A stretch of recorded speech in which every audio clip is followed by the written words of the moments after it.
Okay, sorry. Just Rahman. Okay, so I'm almost ready to start, and I'll spend about 1 or 2 minutes only. If you have any very urgent questions, perhaps, that you felt that you could not ask yesterday, and that perhaps you would like to ask before I start the next lecture. And I'm also thinking that some people may just be streaming in slowly as we're talking. Okay, so otherwise I will start. Yes. I'm wondering who paid these people? Who? Who paid them? Okay. Were they part of the court, or did they get paid as jurists, or how did that work? Well, several ways. That's a very good question. Ghazali would have been paid directly by the people who appointed him as this prestigious school that he was appointed at. And we know that before he decided to give up his position, that he left a certain amount of money for his family. So he seemed to have been well paid by the people that he later rejected. And then he went back again to his work, so he would have been paid quite handsomely. So that's the prominent scholars. But the others would be sometimes in Muslim cultures, for example, often a lot of the scholars were traders. So somebody has done a study many years ago that I read. I can't, but I remember this very interesting study that was done on the kind of trades that were followed by religious scholars, and most of them were actually traders, were business people. So they had their businesses or basically trading on the side, and then would spend at least half of the time, or sometimes quite a bit, on their education. And then later, depends on how popular they were, people would then give them gifts as well. So that was another element. A lot of them, like I said first, were dependent on political leaders because if they were close to them, they would get a lot of support. But then they always tried to cultivate another form. They were very aware of the fact that they shouldn't be too dependent on somebody else. But yeah, thank you very much. But this is something that has come to my attention recently. Well, Ghazali, wrote out in his kind of a bequest or kind of a commitment, saying that for his family, while he is wandering around, he left some money for them. Yeah. And that's why some people suggest that maybe he didn't really give up everything. He still kept a certain amount of money for himself. Trust foundations at the time? Well, the waqf was set up by the rulers. So the rulers were the ones who set up the trust on the basis of which the schools were then founded, and the money from that would directly go to them. So this was also the beginning of the trust. The trust and the madrasas, the schools, began at the same time. So the schools, the trust would be land, for example, and the proceeds of that land would then be devoted to the students and also to the teachers. And that continued in many cases until the 19th century. That's how the schools were actually funded as institutions. Yeah. All right. Okay, so thank you very much for those. I think that's sort of interesting. Today I want to talk to you about Al-Ghazali and Ibn Rushd. I must say that it's a little bit of a long lecture. I was tempted to consider this afternoon whether I shouldn't maybe give you Ghazali and leave out Ibn Rushd, but I think some of you might only have come for Ibn Rushd, and others might only have come for Al-Ghazali, so I think I'm going to be disappointing. So I'm going to try and, just to cover what I have set out to do, and let's see how the time goes. I don't think it will be that much longer, but it's going to be a little bit longer, 5 minutes or so, compared to my timing than what I've done so far. Okay. So Ghazali, Abu Hamid Muhammad al-Ghazali, he needs no introduction for the eminent position that he occupies in the intellectual history of Islam. He is known by many titles, but the most prominent is that he was called Hujjatul Islam, which literally means the proof of Islam, personally in himself. He has also been called the Mujaddid of his time, which means a renewer, somebody who renews Islam for the Muslims who had drifted away from the sources of revelation. In particular, he is said to have confounded the philosophers and the Ismailis. Ismailis were a particular subgroup of the Shiites, two foes that threatened Sunni society on the intellectual front, but also on the political front. But Ghazali was particularly concerned about their intellectual challenges. Ghazali's contribution is celebrated for responding to them and also restating the truths of Islam. But Al-Ghazali does not always defend Islam in a simple, in a direct way. He does not merely present the proofs and the errors, proofs of his own position and the errors of his opponents. One of his celebrated works, Mizan al-Amal, concludes with the following very interesting statement. He says that if in the course of reading this book you have only arrived at doubts in your inherited beliefs, then you have done well. And you have benefited the most. Doubts lead to truth. Who does not doubt does not look, and who does not look does not perceive. And who does not perceive stays in blindness and error from which we seek refuge from God. One might doubt if everyone would emerge from the book of Ghazali unscathed. It seems clear that the many proofs promised by Al-Ghazali would require one to take a difficult intellectual and moral journey. And this is something that he himself did as such. Al-Ghazali was navigating through the dominant political and intellectual fault lines in his time. As a result, it has not always been very easy to place him in a particular box. As Ibrahim Musa, former friend and a former colleague, has argued, his most secure position has been what Ibrahim Musa has found in his book called the dihliz, which is a word for a threshold of a room or rooms that occupies a position between two rooms.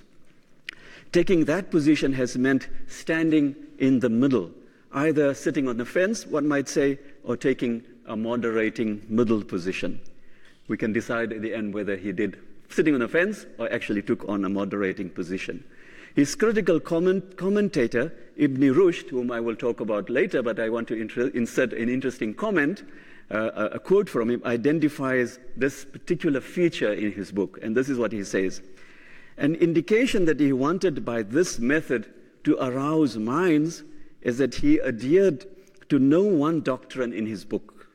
He was an Ash'arite with the Ash'arites, a Sufi with the Sufis, and a philosopher with the philosophers. So that he was like the man in the verse which says, one day a Yemeni, if I meet a man of Yemen, and when I met a Ma'adi, I'm an Adnani. With magnanimity, Ibn Rushd recognized this dihliz as a rhetoric to arouse minds. So Ibn Rushd, I think I should add, was not necessarily cynical, was not necessarily criticizing for this, because he did say that he wanted to do that in order to arouse minds. Al-Ghazali seemed to want to put his readers through some critical reflection. So I've decided to present Al-Ghazali's dihliz, to use Ibrahim Musa's term, on the question of reason. In Ghazali's time, reason was recognized as a method employed by the intellect or by the intellectuals to read and analyze a text. Reason was also vital, in another sense, reason was vital for the refinement of the self, as we see in the ethics of Aristotle and his successors in the Abrahamic traditions, Jews, Christians, and Muslims in particular.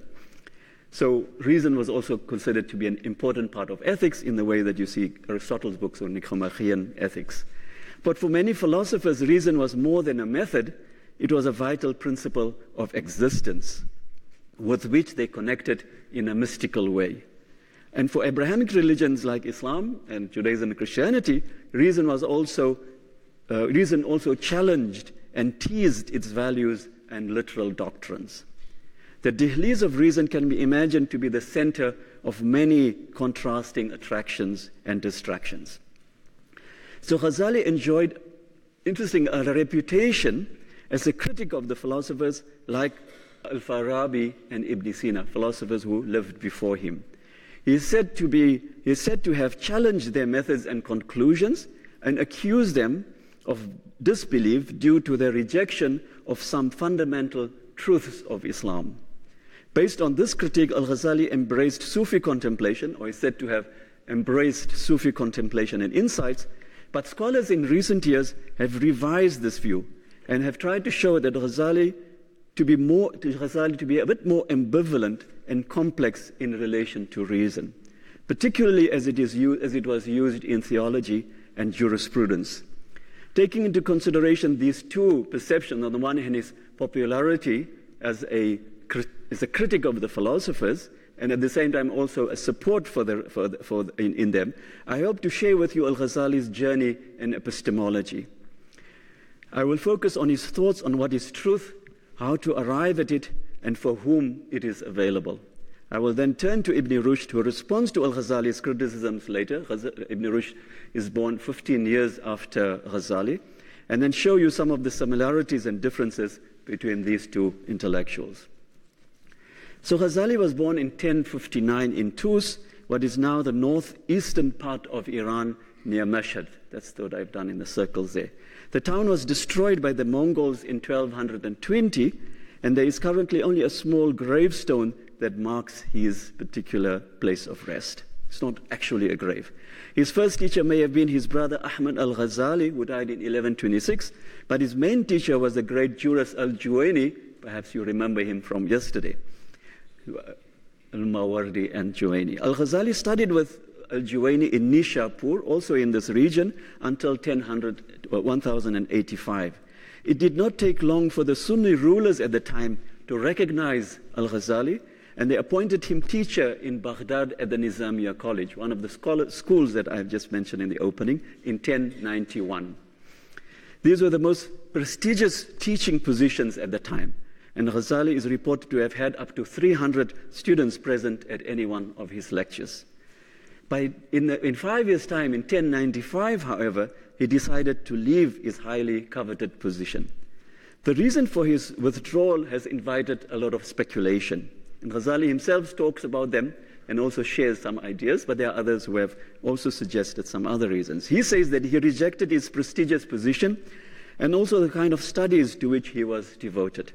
He tells us that he went through an epistemological crisis, unable to find solace and certainty in what he was studying. Some have speculated, through some of the things that Ghazali has said, that there may have been political reasons for his withdrawal as well.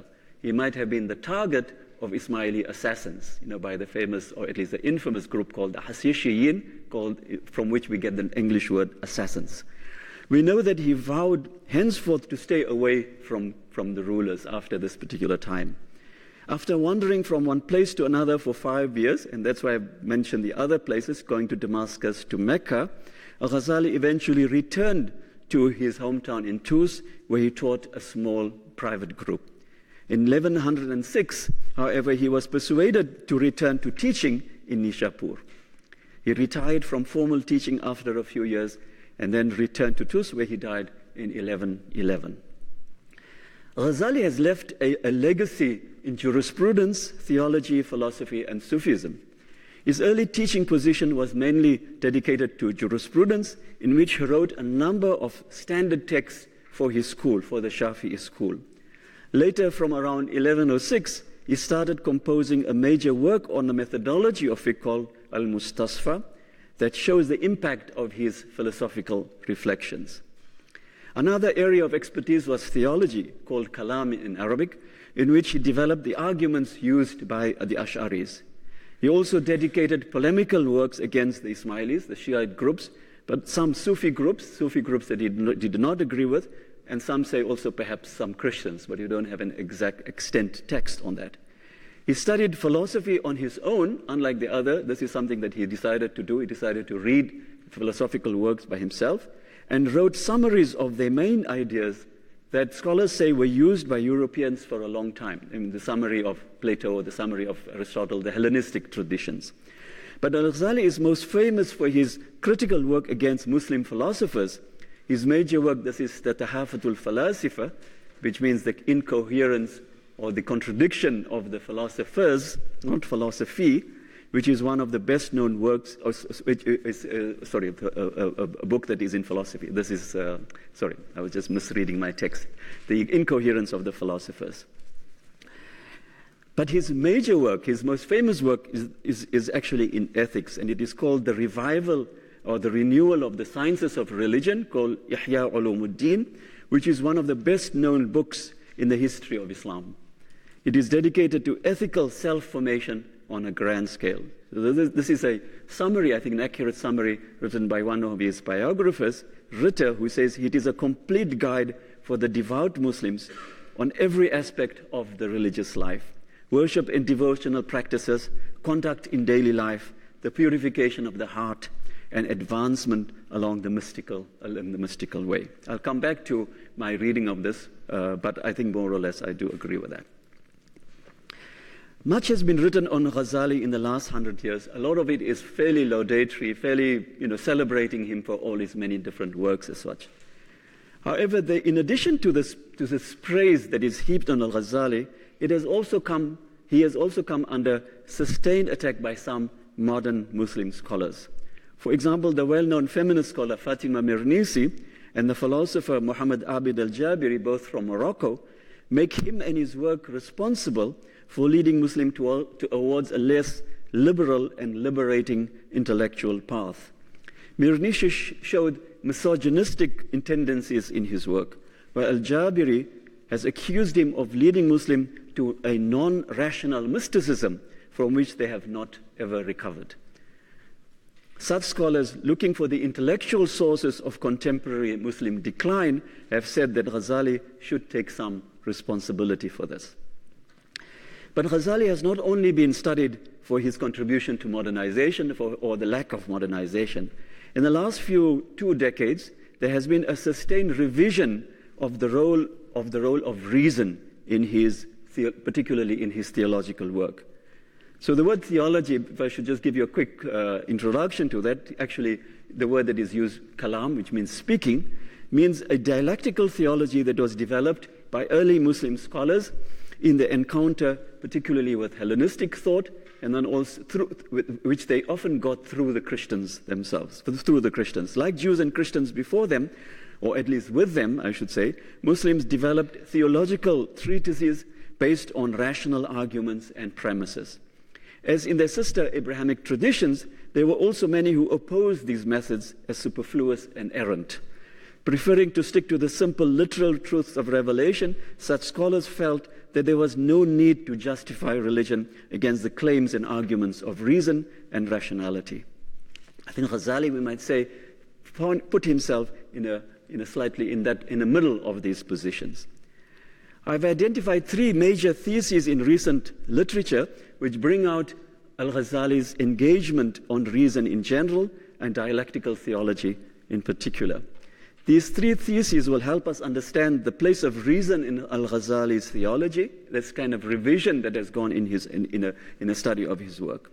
The first of these theses is that reason, represented by kalam, plays an important function in society for Ghazali. It was important for the defense of Islam in intellectual attacks waged against it, according to Ghazali. Kalam had to be taught, according to him, to everyone. And it was important for the functioning of society. It kept the fundamental beliefs and values of the belief intact and pure. Beyond that, rational arguments were vital for the organization of a society, as it was manifested in jurisprudence. So this is where Ghazali wrote his work later in his life, actually drawing on these kind of rational arguments, which incidentally Ibrahim Musa has written a dissertation on a few years ago, those who know him. Through the use of analogy, qiyas, and other methods and tools of analysis, reason played a vital role. It is suggested that under the influence of his teacher al-Juwayni, Ghazali was one of the scholars who promoted the idea of the general purposes called the maqasid of the Sharia, which in a nutshell means it is an outlook that identified an underlying social purpose in the laws that Muslims followed. This idea that the Sharia is actually not just simply blind following, but there are some social values that are built into the Sharia is a kind of a rational idea that Ghazali was one of the first to begin to develop. This was in contrast with the fideistic devotion to the laws of Islam. Secondly, it has been shown that Ghazali was not satisfied with the methods of rationality that were developed by his Kalam predecessors. Griffel in particular has gone as far to suggest that al-Ghazali reorganized Kalam arguments to be in line with the philosophy of Ibn Sina, interestingly, somebody that he had criticized very strongly. Whilst he disagreed with some of the conclusions of Ibn Sina, al-Ghazali accepted his method. Therefore, if one goes back to his book as such, his book called Tahafatul Falasifa, which is interestingly called the incoherence of the philosophers, not the incoherence of philosophy. He did not attack the method of the philosophers, but their beliefs on a number of propositions. Al-Ghazali did not merely think that reason was useful for beliefs and values, but he also made improvements on the basis of his independent study of philosophy. I hope to show you some of that improvements when one looks at one book of his closely. Thirdly, it has been shown by Griffel and before him Muhammad Abul Qasim, these are the two scholars I'm talking about, the modern scholars, that Ghazali developed a sophisticated rule of interpretation on how to read texts in the light of rational and theological study. Griffel points to this rule in one of Ghazali's mature works, the Mizan al-Amal, which I quoted right in the beginning. The rule showed how philosophical arguments may be matched against literal meanings of verses in the Quran. According to Ghazali, if a literal meaning was untenable on rational grounds, then one has to take a non-literal meaning for that particular text. So before him, Abul Qasim showed a similar method in Al-Ghazali's approach to Quran exegesis. I'm going to skip that for a moment, but you will have it in the text, and you can read what Abul Qasim said. I thought it was because it was on exegesis, it takes us a little bit away from what I wanted to focus on rationality and theology. So modern scholarship then has revisited Al-Ghazali's reputation as a critic of philosophy, as just simply a critic and therefore perhaps a critic of rationality as well. While this reputation is not completely overturned, it appears that Al-Ghazali had a much more sophisticated understanding of the value of reason.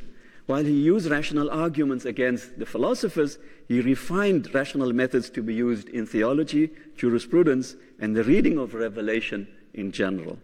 But Al-Ghazali did not desist from devoting himself to a critique of reason, which becomes clear in a closer reading of his book, which is the heart of my presentation. So we can better appreciate Ghazali's Dihliz of reason by looking carefully at one of his short and most famous books. The title of the book is called Deliverance from Error, which is which he wrote towards the end of his life. This is a retrospective autobiography that Ghazali wrote about his experiences of the crisis that he experienced in Baghdad in 1095, and at the time at which he left his prestigious teaching position. The book describes his journey through this crisis and also the outcome of his search. The book also refers to his other works. In short, I think the book interestingly captures the gist of his perspective on reason and the challenge facing him and other intellectuals in the time. What I found as reading this book again, how many times, that there's interesting references in the book to some of his other ideas, which I'm going to now use, and I'm going to use that method to represent this book to you. Al-Munqidh is directed at the seeker of truth who is bewildered, says Ghazali, by the profusion of arguments presented by various protagonists. So it begins with options that claim to deliver truth to the seeker. This is then followed by various types of scholars who represent the ways of seeking truth. And last but not least, Al-Ghazali gives us many hints of the state of his mind and the challenges facing him through some interesting metaphors. So I'm going to use these three major heads in order to sort of analyze and to sort of perhaps not deconstruct, but sort of analyze and explain Al-Munqidh to you. Each of these main arguments in the Munqidh is important for understanding Al-Ghazali's Dihliz on reason. Remember the term that I'm using from Ibrahim Musa, which he took from Ghazali. They are important for recognizing how he valued reason while also developing its critique at the same time. Al-Ghazali presents three prevailing sources of truth: sense perception, discrimination, and reason. He calls them three different types of sources of truth. He discusses each of them and shows in turn their inadequacy and the necessity to overcome them. Thus, for example, he considers sense perception and shows that experience of the senses may not always be trustworthy. A sense of discrimination is needed to correct experiences derived from the senses. In a similar way, he goes through the inadequacies of discrimination on the basis of reason, and then he arrives at the certainty that is arrived at through reason, according to the philosophers. With reason, he turns back on his previous experiences and asks if he may not be deceived by the sense of certainty that he feels in reason. He does a thought experiment in which he imagines his experience of dreaming and his perception that everything was real in that dream. Obviously, he didn't have a nightmare. Maybe also he had. He concludes that there was no way of knowing that he was dreaming at the time, when he was dreaming. When in a dream, he thought that he was in a state of wakefulness. According to Ghazali, this showed that the limitation of certainty derived from reason, so it brought up the possibility that reason could not help one to discern whether one is awake or dreaming. Maybe you can apply that experiment to you now. Are you dreaming, or you're awake? Ghazali would say, you really don't ever know that. If one was fully aware of the world, if you really never know, according to Ghazali, whether you are fully aware of the world or merely participating in a dream in our states of normal consciousness, rational consciousness particularly. In his Ihya, Ghazali offers another argument against reason by considering how it appears to help us to think about causes. Our perception of causes is determined by our rational faculty. Al-Ghazali points out that such causes are determined more by our experiences of habit. He calls it irja' al-ada rather than real causes. Reason cannot really know effective causes with certainty. I think one can think about this is also a very common modern criticism of rationality and reason as such, particularly thinking about effective reasons. I'm going to leave that for a moment. So Ghazali then identifies three types of seekers of truth, who apply these methods: scholastic theologians, philosophers, and Sufis. He discusses each of them and the value that they offer. The theologian is good for defending belief, he says, again to confirm what I had said, as he defended the Orthodox faith by proving the reality of prophecy and the falsity of heretical innovations, end of quote. But this is not useful for someone who does not accept the basic premises of faith, someone like a philosopher who, and I quote again, who admits only self-evident truths, end of quote. According to Ghazali, the way of the philosophers offers a higher level of truth. But the seeker should be careful with philosophers, and this is where he is coming to his criticism of the philosophers, as they have a reputation for the views they hold on some key articles of faith. Al-Ghazali admits that they offer much in the form of logic, he mentions ethics, even politics, but their truths are mixed with falsehoods. Much of the good that they profess can in any case be found in religion, and that which they have taken particularly from the Sufis. He says that philosophers have stolen a lot from the Sufis. According to Ghazali, it is better to stay clear of them because of their reputation. He then turns to the path of the Sufis. He says that he read their books extensively, but soon realized that they demanded more from him. And I quote him again, I saw that Sufism consists of experiences rather than definitions, and that what I was lacking belonged to this domain, not of instruction, but of ecstasy and initiation. So Al-Ghazali subjected himself to a long period of purification. This is the period of his wandering. Taking periods of extensive fasting, sleep deprivation, social withdrawal, and contemplation. It is said that he often spent days in the minaret of the Mosque of Damascus with taking a little bit of food along with him. Through this introspection, he reflected on his position in society and the purity or lack thereof of his intentions as a learned scholar and teacher. An inexplicable fear, according to him, a fear of his mortality and his fate in the year after took hold of him. Al-Ghazali likened his withdrawal from society, interestingly, to the prophet's withdrawal in a cave before revelation started descending on him. This is all in the Munqidh. As he continues on this journey, he experiences flashes of awareness that he says he cannot articulate. He first begins to experience the truth of dreams. The latter experience shows a convergence between the states of wakefulness and dreaming. Al-Ghazali does not say so, but it seems to answer the critique that he leveled against rational reflection, where he couldn't distinguish between a dreaming state and a waking state. But through this experience, now he can actually overcome them, moving to a higher level. An inspired state put him above the states of being asleep and awake. Through a series of divine disclosures, this is at a word that comes across that I'm going to repeat a lot, it's called kashf, which means a disclosure, opening. He attains a level of certainty that had eluded him earlier. So while Ghazali thought that rational arguments were important for society and its defenses, they were not good enough for one's personal, moral, and spiritual development. For spiritual development and to attain absolute certainty, Arabic called yaqeen, one had to cultivate oneself through various ethical and spiritual exercises.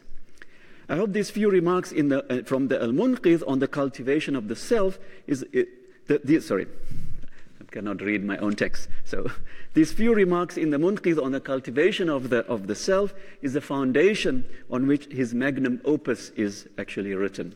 So I want to use that to just show something about how this book, this very important book, actually fits in something that he has established in the Al-Munqidh.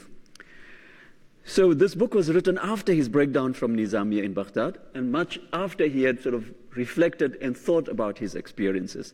It is a general overview of Islamic duties and responsibilities framed as a cultivation of the self for salvation. It is divided into 4 main parts.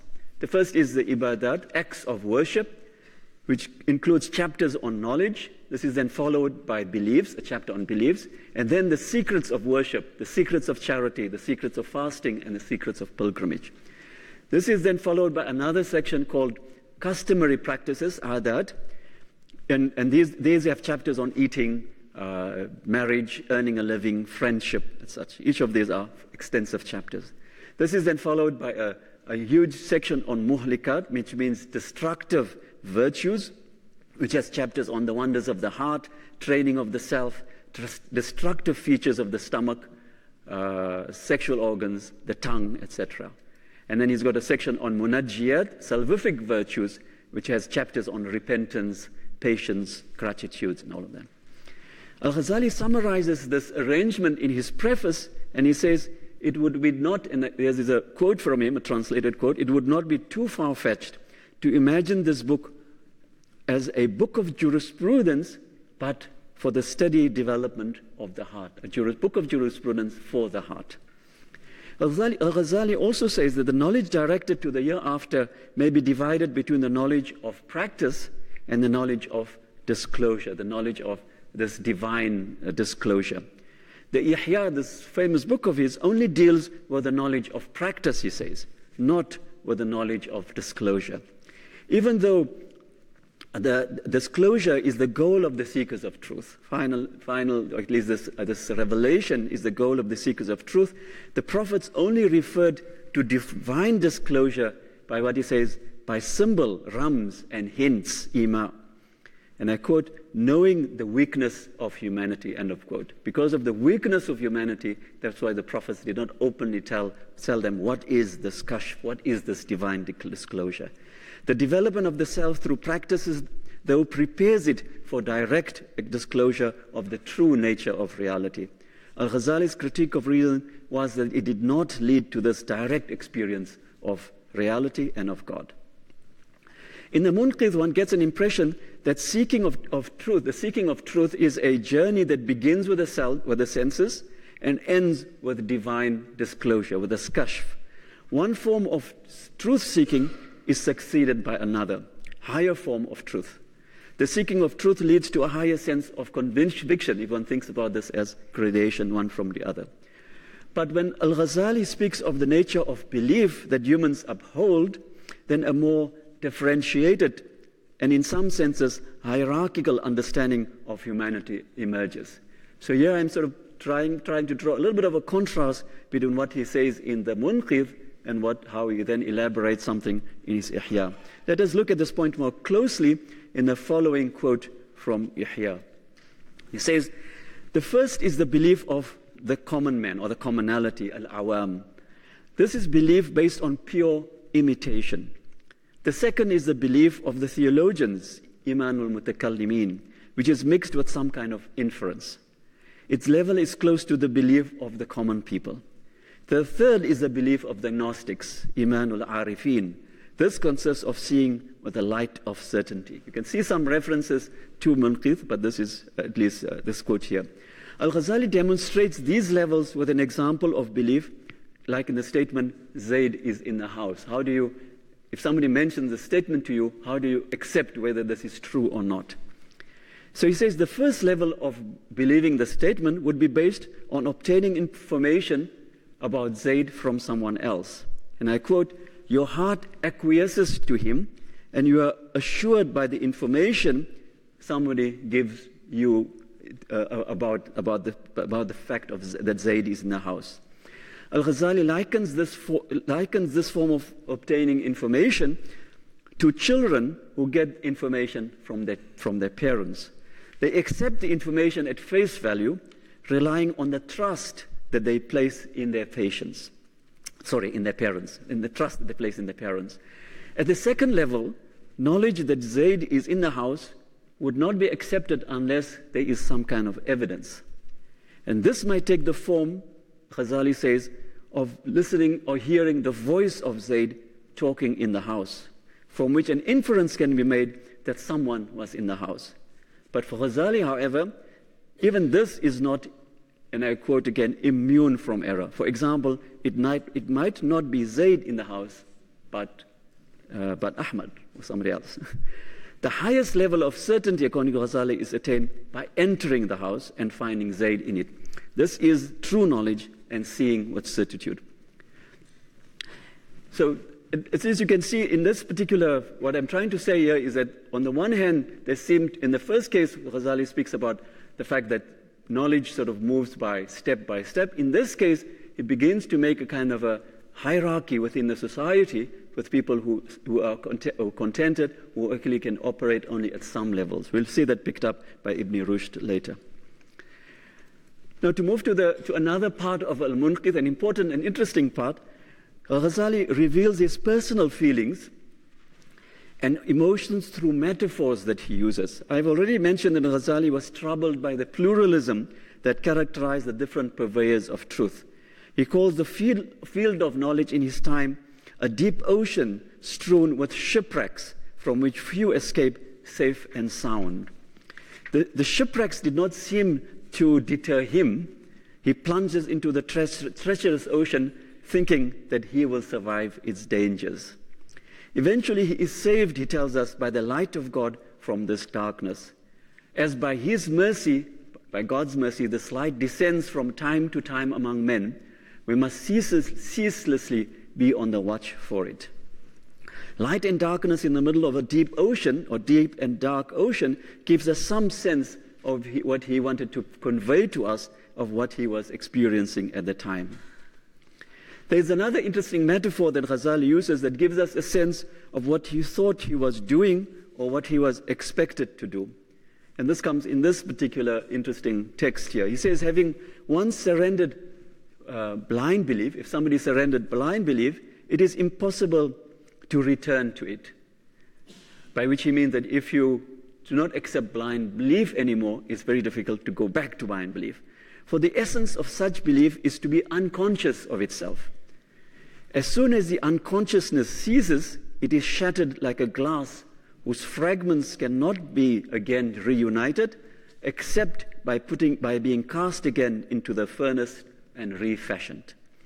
Al-Ghazali compares those who are struck by questions and doubts, like himself, and with those compared him with those who are less troubled by intellectual and existential matters he believes.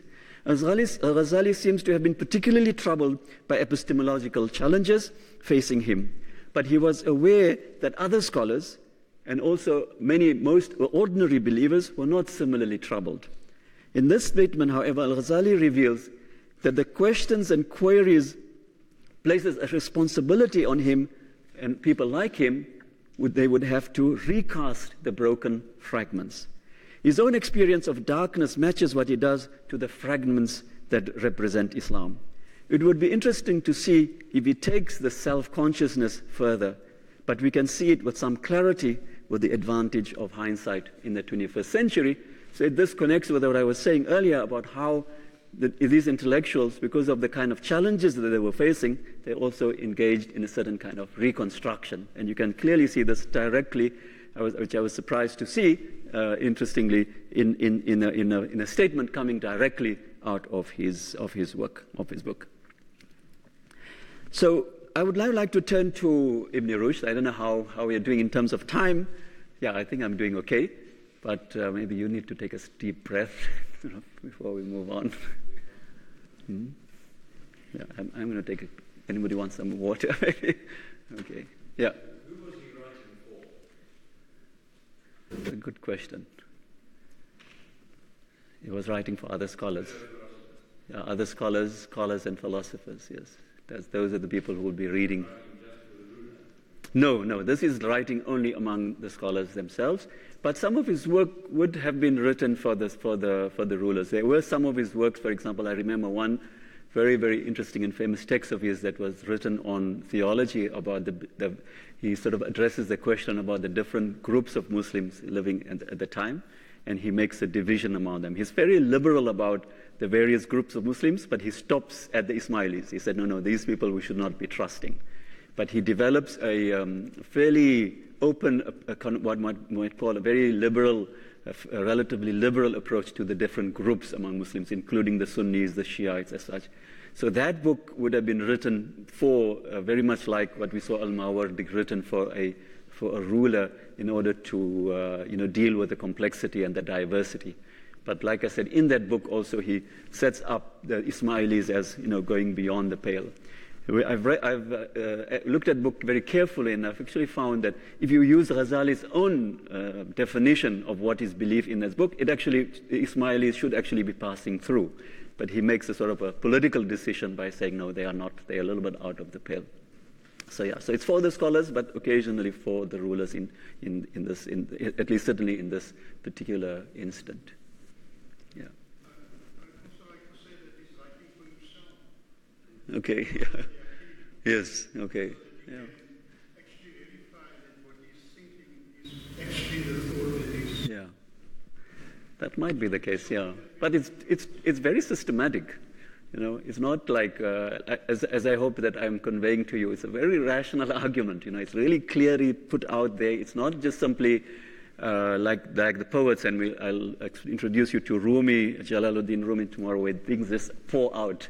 This is a very systematic thinker, Ghazali. Even when he writes about Sufi, when he writes about his Sufi experiences, he writes it in a very rational way. He presents it, in a very systematic way. So that's what I would doubt that is only for himself. It's not like his private notes. It is books that will be read by, that he would teach others and that others would read. But thanks for that. One has to always write for oneself as well, I suppose you have to think about it. Okay, so let me go to Ibn Rushd, who, as I said, was born about 15 years after Ghazali, and who took up the challenge. Ghazali wrote on this book on the incoherence, or some people even translate tahafut as the contradiction of the philosophers. And Ibn Rushd actually wrote a response to say this is the incoherence of the incoherence. That was the title of his book. So, as I said, he took up Ghazali's challenge against the philosophers. I do not want to show who won, but rather point to some very similar modes of reasoning in these two intellectual giants. Ibn Rushd was a master of Maliki fiqh. So this was not a Shafi. I didn't realize I was only choosing the Shafis in somehow inadvertent way. But this is a majority. Cape Town is a majority Shafi community. So maybe that just comes accidentally, or because I come from a background from a different legal school, at least where I grew up in the northern part of South Africa. So Ibn Rushd was Maliki, and he was in Andalus, or in southern Spain. But he was also considered to be a master in philosophical science. One of his titles was that he was the second teacher.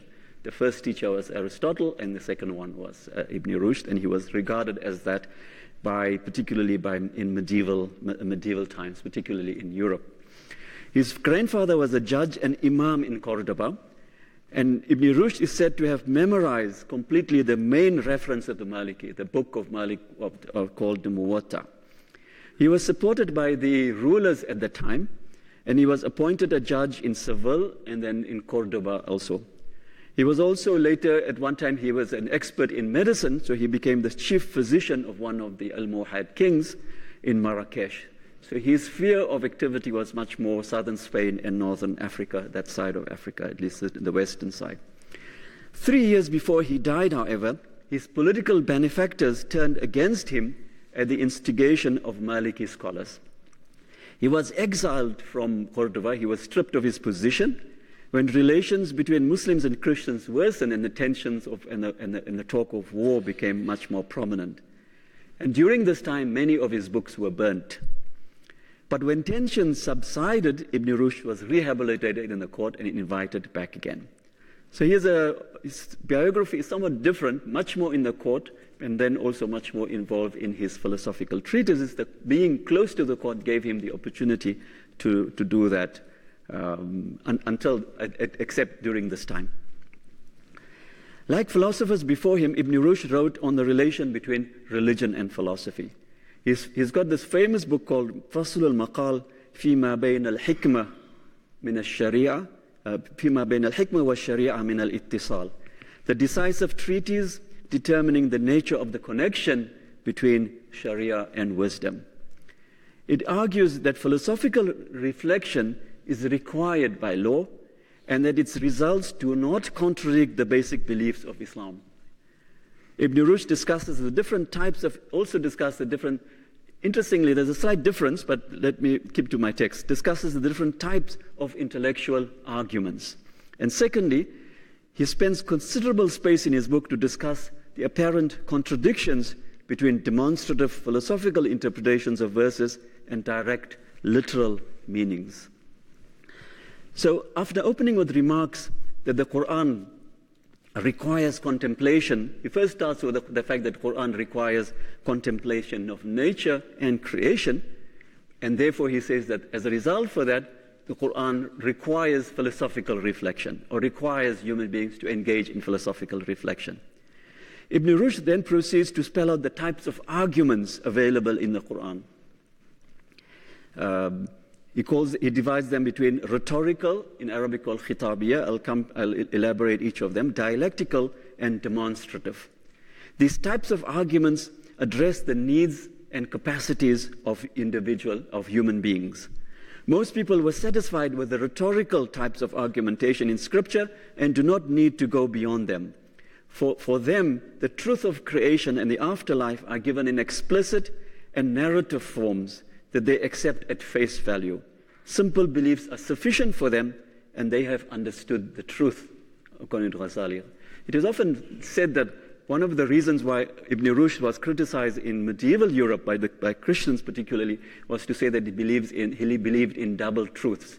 But Ibn Rushd believed that ordinary people who only respond to this kind of reasoning, this kind of rhetorical reasoning, through the narratives and through the pictures as such, they had the truth, but it was a truth for them only. The argumentative mode of reasoning, the second mode of reasoning, has been mastered by theologians. Ibn Rushd thinks that these are also evident in the Quran, but he does not devote much time for those who indulge in them. In fact, he seems to think that such people are often confused in how they use reason and also confuse others. Those who can, so this is what he did, had a very dim view of theologians. And he wrote a lot of critical arguments about theological schools that came out before him. Those who can fully appreciate demonstrative reasoning are not satisfied with rhetorical or dialectical forms of argumentation. Such people are few in number, according to Ibn Rushd, and will only be satisfied with sound philosophical proofs. They will take the Quranic cue to reflect on creation as a call to engage in philosophical reflection, but they ought not to divulge their insights to the majority, as this would only confuse them and lead them to disbelief. He accused the theologians, including al-Ghazali, of committing this error. Ibn Rushd was not unaware that some of the conclusions of philosophical reflections, sorry, I should have clicked that for you before. I was thinking, sorry, that was my... So these are the three different arguments. I normally would put in my green marks in there for and this one I didn't do that, so I sort of missed you. So I hope that you didn't miss anything by me going through these Arabic terms, the rhetorical, the dialogical, and the demonstrative. So the second part of Ibn Rushd was to address these contradictions between philosophical reasoning and the literal meanings of the Quran. But interestingly, he keeps on saying that he approaches these results just like the jurists and the theologians who discuss different meanings of verses in hadith. So he sort of uses the arguments, particularly of the theologians, against them in order to show how he is also justified in doing this with the Quran. Using the same strategies, he placed a philosophical perspective on the reading of scriptural texts. Allow me to give you a short glimpse of this approach, of the approach that he uses. Firstly, Ibn Rushd emphasizes that the purpose of Scripture is to teach true science and right practice.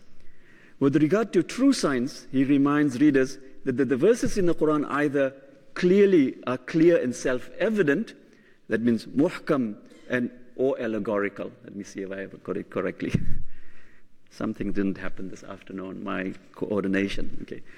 So with regard to he reminds the readers that the verses in the Quran are either clear and self-evident. These are the terms that he uses, muhkam and mutashabih. And the terms also come from, I've given you the reference, comes from the Quran, chapter 3, verse number 7. It suggests that the word mutashabih, the second part, mutashabih, comes from the word shib in Arabic, which means similar. It suggests that therefore there were multiple meanings maybe assigned to one word sometimes, and it alludes to the many meanings of Scripture that have been accepted by Muslim scholars of all shades and backgrounds, Ibn Rushd's claims.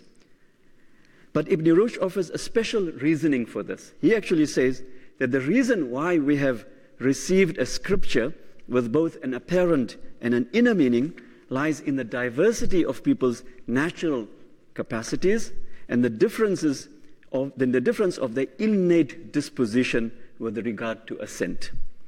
This reading allows him to direct attention at the contradiction between apparent meanings of text and demonstrative proofs.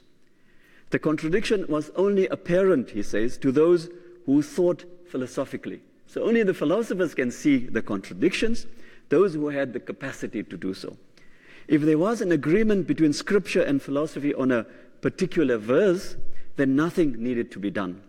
But if there was an agreement, but if there was a disagreement, then the philosopher was obliged to assign a non-literal, allegorical meaning to the Scripture. Only the philosopher was obliged to do so. Those who were not troubled by such clashes, such contradictions, ought to continue believing in the apparent meanings that remained true. And what asks Ibn Rushd if you have a consensus? For example, remember this word. So for example, he says, what if there is a consensus among the scholars and that consensus contradicts the philosophical argument? What if previous scholars had agreed, for example, that the earth was flat? This is not the example that he uses. This is the word I'm using as giving an example. Ibn Rushd would say that one can have consensus on practical matters, but not theoretical science. Practical matters would refer to matters of religious and ethical prescriptions and practices. But with regard to theoretical matters, one cannot possibly have consensus as, and I quote, allegorical interpretations which ought not to be expressed except to those who are qualified to receive allegories. That means once you are a philosopher and you know the true allegorical meaning of the text, you're not supposed to tell it to somebody else, so therefore you can never really have consensus on these issues. By definition, philosophical interpretations were not open to consideration by others and by everybody, and thus one cannot claim consensus on such matters. In that case, philosophers had to turn to the allegorical meanings of a text, and the rest of the Muslims ought to accept the apparent and simple arguments. So in conclusion, my conclusion that I've got some conclusion that I want to draw on these two intellectuals. I started this lecture by taking a cue from